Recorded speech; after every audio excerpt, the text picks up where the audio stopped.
14 अगस्त का दिन आने में अभी कुछ दिन बाकी थे और लोग 14 अगस्त की तैयारियों में मसरूफ थे। 14 अगस्त के लिए कपड़ों की दुकान पर भी लोगों का रश था, जबकि हर तरफ लोग 14 अगस्त के स्टॉल लगाकर खड़े थे। बिट्टू ये देखकर बहुत खुश होता है और वो इस खुशी में घर पहुंचता है। अम्मी अब्बू जान, मेरे दिमाग में एक बहुत जबरदस्त कारोबार का आइडिया आ गया है। कौन सा आइडिया आ गया है तेरे दिमाग में बेटा? अब्बू जान, 14 अगस्त आने वाली है। लोगों ने जगह जगह पर स्टॉल लगाए हुए हैं। क्यों ना मैं भी 14 अगस्त का स्टॉल लगाऊं? लोग झंडियाँ और झंडे मुझसे अच्छी मकदार में खरीदेंगे। हाँ बिट्टू जी, ये तो बहुत अच्छा काम है। मैं तो घर घर जाकर अपने दोस्तों को कहूँगी कि वो 14 अगस्त के लिए झंडे और झंडे मेरे शोहर की दुकान से खरीदें। तो ठीक है बेगम, मैं स्टॉल लगाता हूँ, तुम मार्केटिंग करना। 14 अगस्त पर अच्छी कमाई करेंगे। फिर अगले दिन से बिट्टू 14 अगस्त का सामान रखकर अपनी दुकान पर बैठ जाता है। आ जाओ मुझसे झंडियाँ झंडे खरीद कर ले जाओ। 14 अगस्त पर अपने घर को सजाओ, बाजे बजाओ, झंडियाँ लगाओ। बिट्टू आवाजें लगा रहा होता है।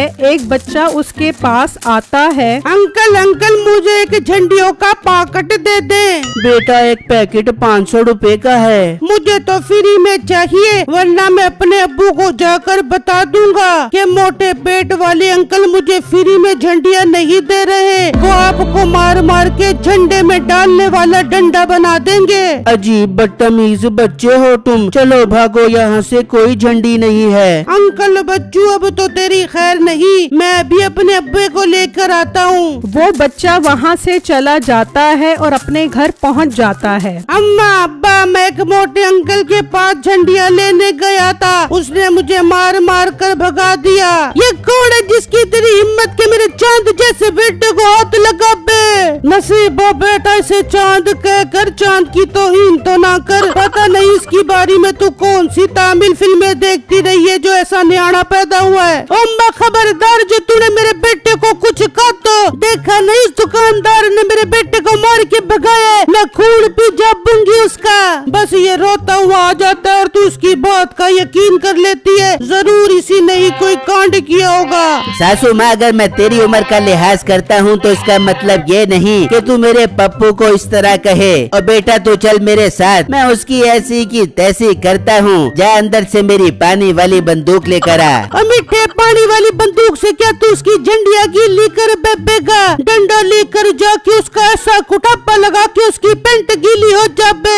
हाँ ठीक है, नहीं छोड़ूंगा मैं आज उसे। तू चल मेरे साथ। मीठा घर से निकलता है और बिट्टू के स्टॉल पर पहुंच जाता है। ओ मोटे, तेरी हिम्मत कैसे हुई मेरे बेटे को मारकर भगाने की? आज तो तेरी खैर नहीं, तेरा सारा सामान नदी में बहा दूंगा। ओ भाई, जरा आराम से। अपने बेटे के काम देखे हैं, फ्री में झंडियाँ मांग रहा था तो तू दे देता फ्री में झंडियाँ। तेरा क्या जा रहा था? मेरी झंडियाँ जा रही थी। और मेरी बात सुनो, मैं इसे फ्री में झंडियाँ दे भी देता, मगर ये आगे से बदमाशी करने लग गया। वो बातें कर रहे होते हैं कि बिट्टू की बीवी अपनी दोस्त के साथ आती है। बिट्टू जी, ये मेरी दोस्त है, मैं इन्हें झंडियाँ खरीदने के लिए आपकी दुकान पर लाई हूँ। अरे वाह, ये इस मोटे की बीवी तो फुल मार्केटिंग कर रही है। इतनी प्यारी प्यारी लड़कियाँ अगर झंडियाँ खरीदने आएंगी तो मैं लानत भेजता हूँ नौकरी पर। मैं भी झंडियों का स्टॉल लगाऊंगा। बिट्टू, आपकी बीवी ने आपकी बहुत तारीफें की थी, इसीलिए मैं आपके स्टॉल पर झंडियाँ लेने आई हूँ। एक पैकेट दे दे झंडियों का।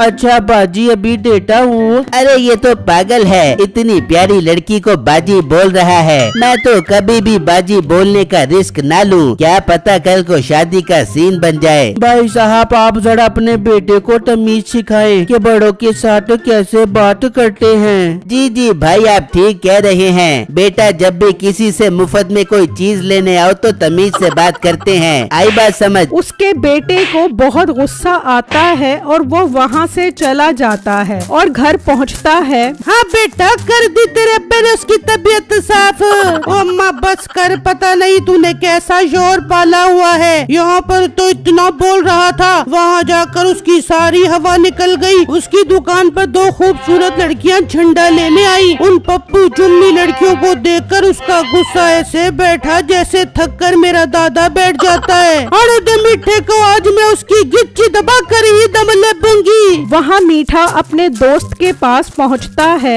कम्मू यार जल्दी से अपनी मोटरसाइकिल दिखा, लड़कियों को इम्प्रेस करना है। अरे मीठे, अब्बा आने वाला है, अगर बाइक नजर ना आई तो मुझे बहुत डांटेगा। अरे टेंशन ना ले, उसके आने से पहले आ जाऊंगा। ठीक है, अब्बू के आने से पहले पहले आ जाई और पेट्रोल भी डलवा ली। हाँ हाँ ठीक है। मीठा बाइक ले जाता है और लड़कियों को इम्प्रेस करने के लिए वन व्हीलिंग करने लग जाता है। बेटे कितना शौका आदमी है, लड़कियाँ देखी नहीं और वन व्हीलिंग शुरू कर दी। इसकी तो अब मैं खबर लेता हूँ। ओ हेलो, तमीज नहीं है तुम्हें? मेरी रोजी की जगह पर ये क्या हरकतें कर रहे हो? दफा हो जाओ यहाँ से और दोबारा अपना मुंह ना दिखाना। ओ मोटे गेंडे, तूने मेरे सामने जबान चलाने की हिम्मत कैसे की? इन लड़कियों के सामने मेरी तौहीन करके तूने अच्छा नहीं किया। अब मैं तुझे ऐसा सबक सिखाऊंगा कि तू याद रखेगा। मीठा वहाँ से चला जाता है और अपने घर आ जाता है। आज्ञा मीठे, तू तो गुस्से का बहुत ही ठंडा है। उसको सबक सिखाने गया था, उल्टा मेरे बेटे को ही बेइज्जत करके बेच दिया।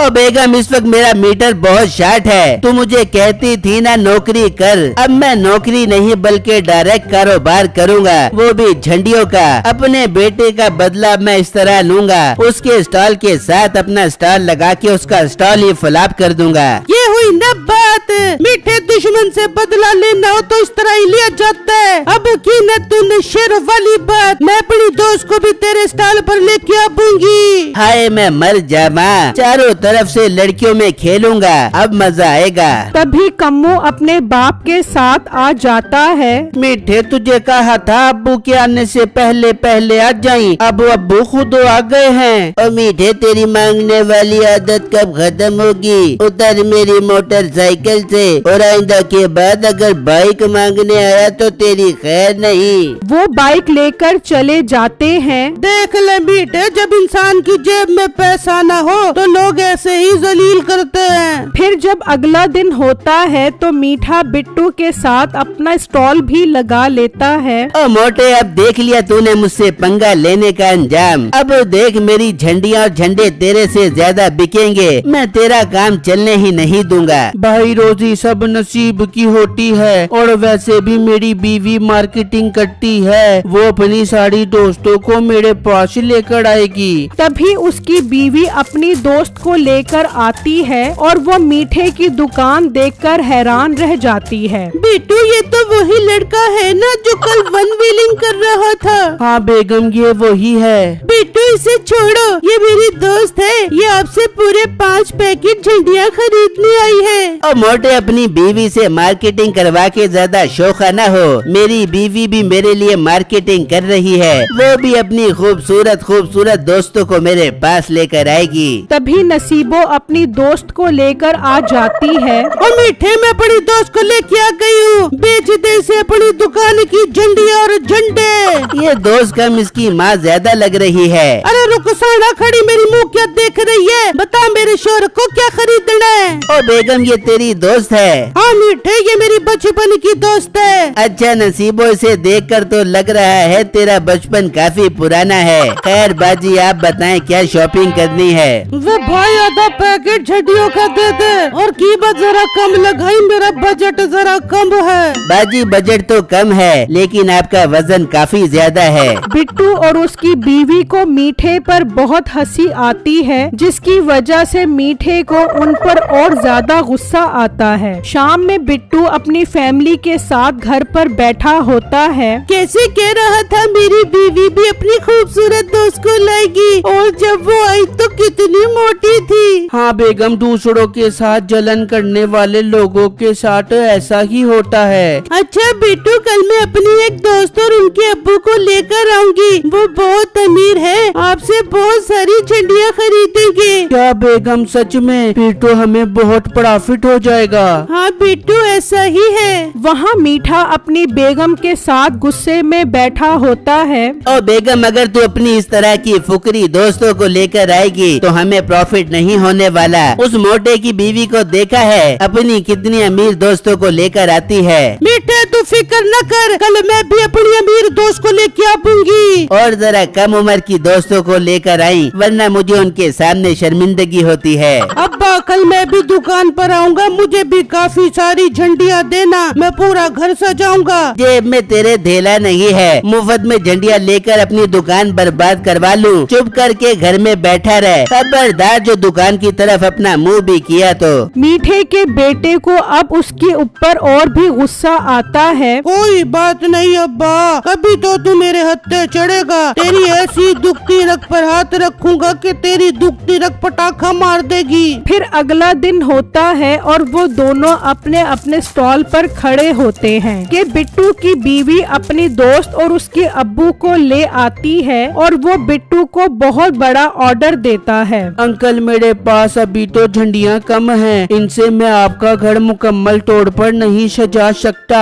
हाँ, मैं कल बहुत सारा माल ले आऊँगा और फिर आपका पूरा घर सजा दूंगा। ठीक है बिट्टू, तुम कल से तैयारी करो। इस बार मेरा घर सबसे अलग नजर आना चाहिए, ताकि बच्चे बुजुर्ग हर कोई घर में झंडियाँ लगी देखकर खुश हो जाए। अंकल, आप बेफिक्र हो जाएं, आपको कोई शिकायत का मौका नहीं दूंगा। मीठे को ये सब सुनकर बहुत जेलसी होती है कि बिट्टू को इतना बड़ा ऑर्डर मिल गया है। वो गुस्से में घर आकर अपनी बीवी को बताता है, मीठे, मेरे से बर्दाश्त नहीं हो रहा, वो 2 कौड़ी का लड़का हमारी बराबरी कर रहा है। तू कोई ऐसा काम करके वो ऑर्डर तेरे पास आ जाए। बेगम, मेरे पास एक हल है, कल वो मोटा उनके घर झंडियाँ लगाने आएगा। मैं रात में जाकर सारी झंडियाँ उतार दूंगा, जिससे उस आदमी को लगेगा कि ये लड़का बहुत गंदा काम करता है। मैं फौरन वहाँ आ जाऊंगा और उनसे सारा ऑर्डर ले लूंगा। वाह मीठे, ये हुई न बात, इस तरह तो वो मोटा बर्बाद हो जाएगा। मीठे का बेटा ये बात सुन रहा होता है। बर्बाद तो वो नहीं बल्कि अब्बा तू होगा। अब आई ना तेरी दुखती रग मेरे हाथ में। फिर अगले दिन बिट्टू उस आदमी का पूरा घर सजा देता है। अंकल, आपका आधा काम मैंने कर दिया है, आधा काम कल आकर कर दूंगा। ठीक है, मैं कल तुम्हें सारी पेमेंट भी कर दूंगा। बिट्टू वहाँ से चला जाता है। फिर जब रात होती है तो मीठा सारी झंडियाँ उतार देता है। मीठे का बेटा उसकी सारी वीडियो बना लेता है। मीठा अपना काम करके चला जाता है और फिर अगले दिन वो आदमी आकर देखता है तो सारी झंडियाँ गिरी हुई होती हैं।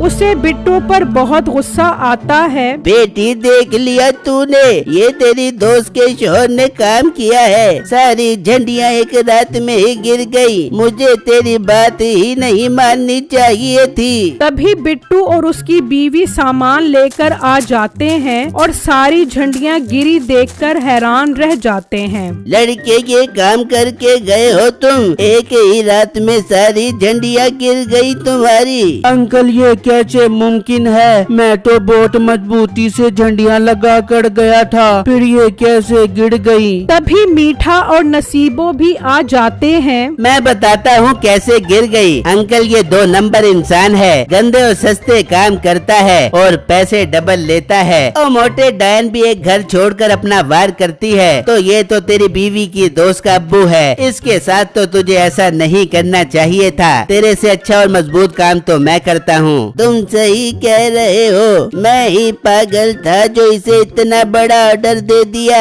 अब तुम दोनों मेरा मुंह क्या देख रहे हो? दफा हो जाओ यहाँ से।